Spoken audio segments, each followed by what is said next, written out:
नमस्कार एवं उत्तर प्रदेश देख रहे हैं आप सभी और आपके साथ हूं मैं जयती मिश्रा। बुलेटिन की शुरुआत करेंगे इस वक्त की हेडलाइंस के साथ। यूपी विधानसभा चुनावों को लेकर दिल्ली में भाजपा का मंथन, 5वें, 6वें और 7वें चरण के उम्मीदवारों पर चर्चा। बैठक में मुख्यमंत्री योगी, प्रदेशाध्यक्ष स्वतंत्र देव सिंह सहित पदाधिकारी शामिल।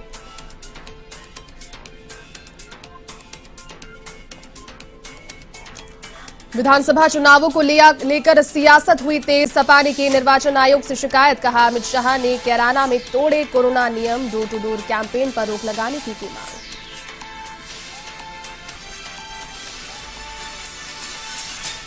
यूपी में चुनावी सरगर्मियों के बीच आईटी की कार्रवाई, लखनऊ में 4 कारोबारियों के ठिकानों पर मारा छापा, हवाला से जुड़े 3 करोड़ रुपए बरामद। 2 दिन पहले गोंडा में कार से मिले थे 65 लाख रुपए से खुला राज।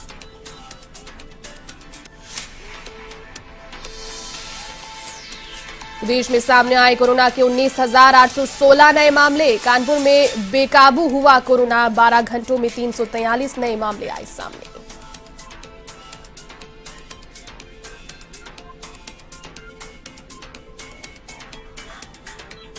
यूपी में शीतलहर ने बढ़ाई ठिठुरन, कोहरे के आगोश में समाये कई जिले। पश्चिमी यूपी में कई इलाकों में बूंदाबांदी, अयोध्या, बस्ती सहित 12 जिलों में बारिश का अलर्ट।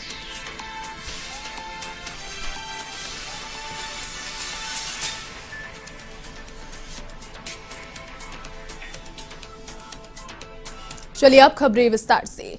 उत्तर प्रदेश विधानसभा चुनाव के लिए काउंटडाउन शुरू हो चुका है। 10 मार्च को मतगणना होते ही प्रदेश में नई सरकार का ऐलान कर दिया जाएगा, लेकिन इन बचे हुए दिनों में सभी पार्टियां पूरी मेहनत के साथ तैयारी में जुटी है। इसी बीच बीजेपी की आज एक बड़ी बैठक होने जा रही है। इस बैठक में 5वें, 6ठे और 7वें चरण के उम्मीदवारों के चयन पर चर्चा की जानी है। इन जानकारी के अनुसार कोर ग्रुप की इस बैठक में मुख्यमंत्री योगी आदित्यनाथ सहित संगठन से जुड़े कई बड़े चेहरे शामिल होंगे। इसमें भाजपा के प्रदेश अध्यक्ष स्वतंत्र देव सिंह, संगठन के प्रदेश महामंत्री Sunil Bansal, deputy CM Keshav Prasad Maurya, doctor Dinesh Sharma, चुनाव प्रभारी धर्मेंद्र प्रधान और सह चुनाव प्रभारी एवं केंद्रीय मंत्री अनुराग ठाकुर भी शामिल होंगे।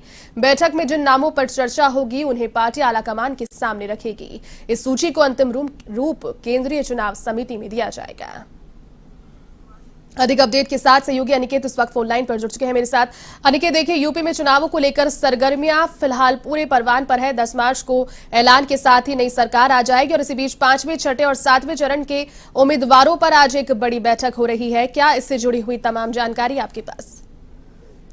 देखिए जैसे यकीनन तौर पर उत्तर प्रदेश की राजनीति की बयार कहीं ना कहीं अब तेजी से बढ़ती हुई नजर आ रही है। और जिस तरह से चुनावों का ऐलान हो चुका है और 10 मार्च को जो रिजल्ट आएंगे तो ये तय हो जाएगा कि उत्तर प्रदेश में जो जनता है उसे किसको जनाधिकार मिला है। तो तमाम जो जनता का जो जनाधिकार प्राप्त करता जो राजनीतिक पार्टियां हैं वो प्रयास करती हुई नजर आ रही है। उसी में अगर बात की जाए भारतीय जनता पार्टी की जयती, तो यकीनन तौर पर भारतीय जनता का जो प्रयास है वो उन्होंने साफ तौर पर इस बात को केंद्रित किया है कि जितने भी प्रत्याशी जो 4 से 3 विधानसभा सीटों पर जिनको बीजेपी उतार रही है और जिन पर जिम्मेदारी दी गई है कि बड़े जनाधिकार को प्राप्त करके उत्तर प्रदेश सत्ता पर काबिज हुआ जाए, तो ये हमें ये ध्यान दिया जा रहा है कि जिन भी प्रत्याशियों को टिकट दिया जा रहा है उनका जो करेक्टर है वो साफ, छवि जो है वो साफ सुथरी हो और सबसे बड़ी जो चीज है कि उनका किसी प्रकार का कोई क्रिमिनल रिकॉर्ड ना हो। तो इस पर लगातार जो बीजेपी जो शीर्ष नेतृत्व के जो नेता है वो इस पर विचार करते हुए नजर आ रहे हैं और उनको ही उम्मीदवार बनाया जा रहा है जिन पर किसी प्रकार कोई दाग ना लगा हो, ताकि उसे जनता के बीच में जाए तो न केवल जनता का जनाधिकार प्राप्त कर सके और इसके साथ साथ जनता के बीच में उनका भरोसा भी कायम हो पाए। तो लगातार इस ओर जो शीर्ष नेतृत्व के जो नेता है, फिर वो चाहे सुनील बंसल हो या योगी आदित्यनाथ हो या पीएम नरेंद्र मोदी हो या फिर अमित शाह की बात हो, तो तमाम संगठनों में जो बड़े पदाधिकारी, जो बड़े नेता, जो शीर्ष नेतृत्व जो नेता है वो लगातार इस पर विचार कर रहे हैं कि जिस भी व्यक्ति को टिकट दिया जाए उसका जनता के बीच में एक बड़ा जनाधिकार हो, लोग उसे पसंद करते हो, लोकप्रियता हो उसकी। तो इस पर लगातार बीजेपी ये बात कहती नजर आ रही है और लगातार विपक्षी दलों पर भी लगातार ये हमलावार भी बीजेपी की तरफ से किया गया है कि जो विपक्षी दल है, वो समाजवादी पार्टी, अन्य दलों, तो वो कहीं ना कहीं जो क्रिमिनल है उनको बढ़ावा दे रहे हैं, उनको टिकट दे रहे हैं। लगातार समाजवादी पार्टी की तरफ विपक्ष भारतीय जनता पार्टी ने ये आरोप भी लगाया कि समाजवादी पार्टी अपराधियों की पार्टी और अपराधियों को टिकट दिया जाता है। तो इस ओर बीजेपी लगातार ये ध्यान दे रही है कि ऐसा कोई भी प्रत्याशी जो 4 से 3 सीटों पर विधानसभा में भारतीय जनता पार्टी का नेतृत्व कर रहा हो उस पर किसी प्रकार कोई दाग न लगा हो और जनता के बीच में एक बड़ा जनाधिकार हो उसका। तो लगातार लोकप्रियता को ध्यान में रखा जा रहा है और क्राइम फैक्टर है उसको भी लगातार बीजेपी ध्यान में रख रही है। तो उन्हीं को जिम्मेदारी दी जा रही है जिनकी अच्छी लोकप्रियता है और एक अच्छा चरित्र है जनता के बीच में। तो लगातार 4 से 3 सीटों पर जीतने का जो प्रयास भारतीय जनता पार्टी जमीनी स्तर पर करती नजर आ रही है, वो एक बेहद अहम और बड़ी बात है। और बड़े नेता जो शीर्ष स्तर के जो बड़े नेता है वो लगातार नेतृत्व करते नजर आ रहे हैं। जैसे बिल्कुल, चलिए अनिकेत, बहुत शुक्रिया तमाम जानकारी के लिए।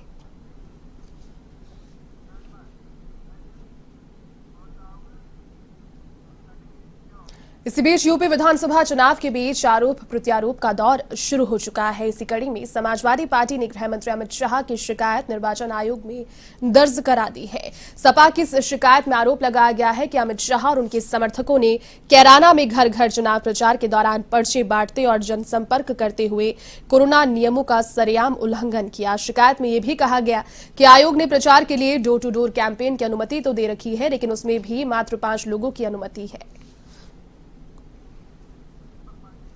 अधिक अपडेट के साथ में संवाददाता दीपक इस वक्त फोनलाइन पर जुड़ गए हैं। दीपक, देखिए, कैराना में प्रचार के दौरान कोरोना नियमों का उल्लंघन किया, ये कहना है समाजवादी पार्टी का, और इस संबंध में निर्वाचन आयोग में एक शिकायत भी अमित शाह के खिलाफ दर्ज कराई है। फिलहाल तक क्या कुछ कार्रवाई निर्वाचन आयोग ने की है या फिर कोई संज्ञान इस मामले का अभी तक लिया है? जी जैसी आपको बता दें, अगले महीने 5 राज्यों में विधानसभा चुनाव होने वाले हैं। इसी को लेकर लगातार पक्ष और विपक्ष आरोप और प्रत्यारोप का दौर चालू हो चुका है। इसी कड़ी में उत्तर प्रदेश में समाजवादी पार्टी ने गृह मंत्री अमित शाह की शिकायत निर्वाचन आयोग में दर्ज कराई। सपा की इस शिकायत में आरोप लगाया गया है कि अमित शाह और उनके समर्थकों ने कैराना में शनिवार को घर घर चुनाव प्रचार के दौरान पर्चे बांटे और जनसंपर्क करते हुए कोरोना नियमों का सरेआम उल्लंघन किया, जो कि आपको बता दें चुनाव आयोग की तरफ से पहले 5 लोगों की अनुमति थी डोर टू डोर कैंपेन की, लेकिन आगे इन नियमों को बढ़ाया गया, 10 में किया गया। लेकिन बात की जाए जिस तरह से अमित शाह के साथ 10 से कई गुना ज्यादा भीड़ इकट्ठा थी, इसी को लेकर समाजवादी पार्टी ने चुनाव आयोग से शिकायत की है और चुनाव आयोग ने भी इसको गंभीरता से संज्ञान लेते हुए कार्रवाई करने की बात कही। अब आने वाला वक्त ही बताएगा आखिर अमित शाह पर कौन सी कार्रवाई होती है और चुनाव आयोग किस तरह से संज्ञान लेता है। चलिए दीपक, बहुत शुक्रिया तमाम जानकारी के लिए। तो उत्तर प्रदेश विधानसभा चुनाव के हर मोर्चे पर बेहद मुस्तैद होने के क्रम में भारतीय जनता पार्टी ने राष्ट्रीय प्रवक्ता को भी मैदान में उतार दिया है। भारतीय जनता पार्टी के राष्ट्रीय प्रवक्ता संबित पात्रा ने लखनऊ स्थित भाजपा मुख्यालय में प्रेस कॉन्फ्रेंस की। उन्होंने समाजवादी पार्टी पर इस दौरान जमकर हमला बोला, साथ ही विधानसभा चुनाव में तुष्टीकरण का आरोप लगाया।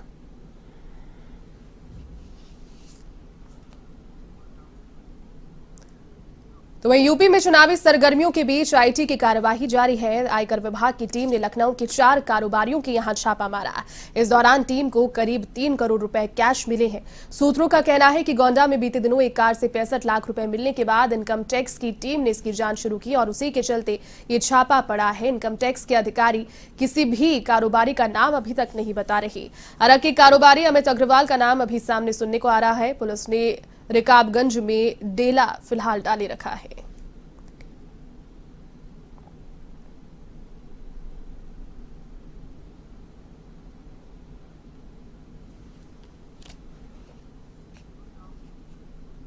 प्रदेश में सिहरन पैदा करती सर्दी के बीच सावन जैसी रिमझिम जारी है। लखनऊ, कानपुर सहित कई शहरों में बूंदाबांदी के साथ दिन भर कोहरा छाया रहा। इससे कई जिलों में कोहरे के चलते घंटों धुंध से भरे हुए शहर नजर आए, जबकि शहरों के बाहरी इलाकों में दृश्यता और भी कम नजर आई। शीतलहर ने भी ठिठुरन को बढ़ा दिया। इसी बीच मौसम विभाग ने 25 जनवरी तक तेज हवाएं और बूंदाबांदी की संभावना जाहिर की है। अयोध्या, बस्ती सहित 12 जिलों में बारिश का अलर्ट जारी कर दिया गया है। पश्चिमी उत्तर प्रदेश में घने कोहरे के साथ कोल्ड डे कंडीशन यानी अधिक ठंडे दिन की चेतावनी भी जारी की गई है।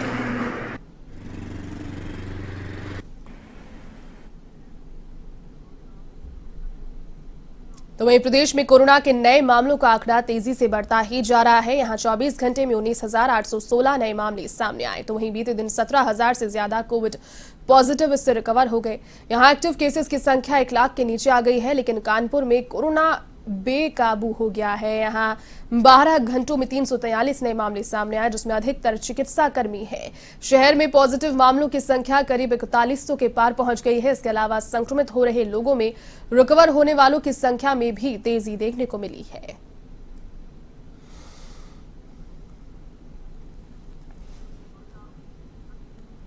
लखीमपुर खीरी में दलित किशोर की पुलिस कस्टडी में पिटाई से मौत का मामला अब राजनीतिक गलियारों की सियासत का विषय बन गया है। जी हां, इस मामले में सपा ने भाजपा पर निशाना साधा और कहा कि योगी सरकार में कंसोशियल डेथ में यूपी नंबर 1 बन गया है। इसका जवाब तो जनता उन्हें अपने वोट से देगी। सरकार को परिजनों की फरियाद को सुनना चाहिए और उन्हें तत्काल न्याय देना चाहिए।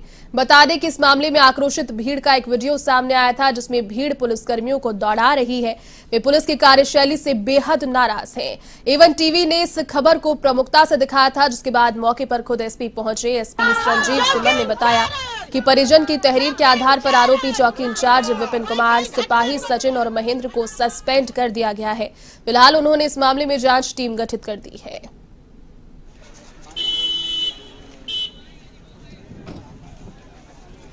आज जिले में पुलिस लगातार अवैध असला फैक्ट्री के खिलाफ अभियान चला रही है। इसी कड़ी में चुनाव से पहले गुरसहायगंज कोतवाली पुलिस को बड़ी कामयाबी हासिल हुई, जिसमें अवैध शस्त्र फैक्ट्री का भांडाफोड़ किया गया। मौके से अर्धनिर्मित हथियार और कारतूस बरामद किए गए हैं। साथ ही 3 लोगों को गिरफ्तार भी किया गया। पकड़े गए आरोपियों से पुलिस फिलहाल पूछताछ में जुटी है और कार्रवाई से अवैध असले बनाने वालों में हड़कंप मच गया।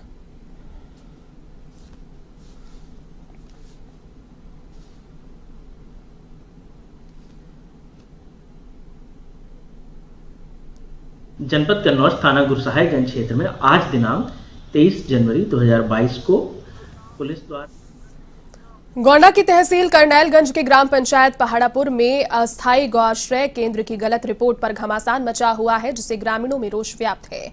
आवारा पशु खेतों में किसानों को काफी नुकसान पहुंचा रहे हैं, लेकिन इसको लेकर जिलाधिकारी ने अस्थायी गौ आश्रय केंद्र की स्थापना करने के आदेश दिए थे, लेकिन आश्रय केंद्र की गलत रिपोर्ट उच्च अधिकारियों को भेजी गई, जिसमें हिंदू युवा वाहिनी के नेताओं ने उपजिलाधिकारी कर्नलगंज और खंड विकास अधिकारी को अवगत कराया और स्थानीय लोगों को आवारा जानवरों से निजात दिलवाने की मांग की।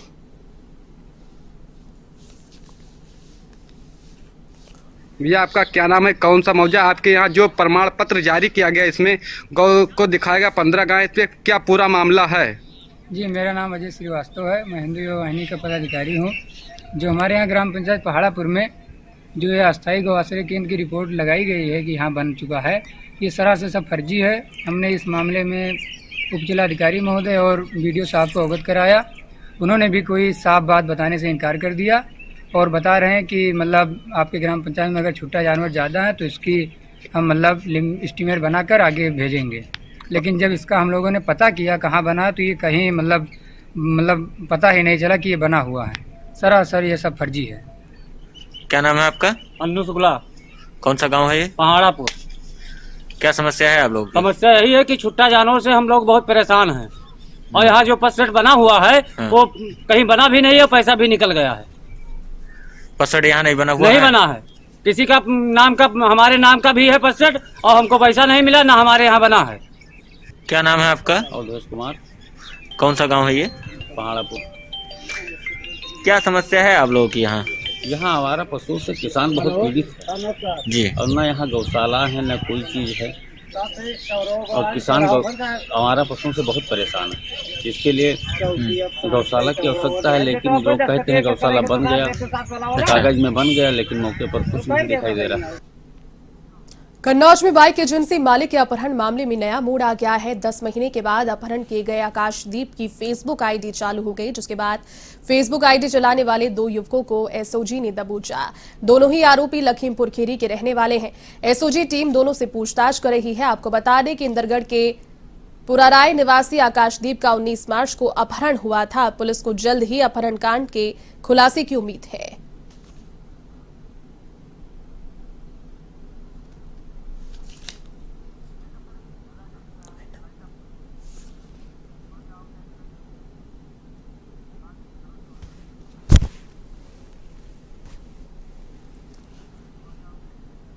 चलिए, इस बुलेटिन में फिलहाल के लिए बस इतना ही। देश और दुनिया की तमाम बड़ी खबरों को देखने के लिए आप देखते रहिए A1 TV। नमस्कार।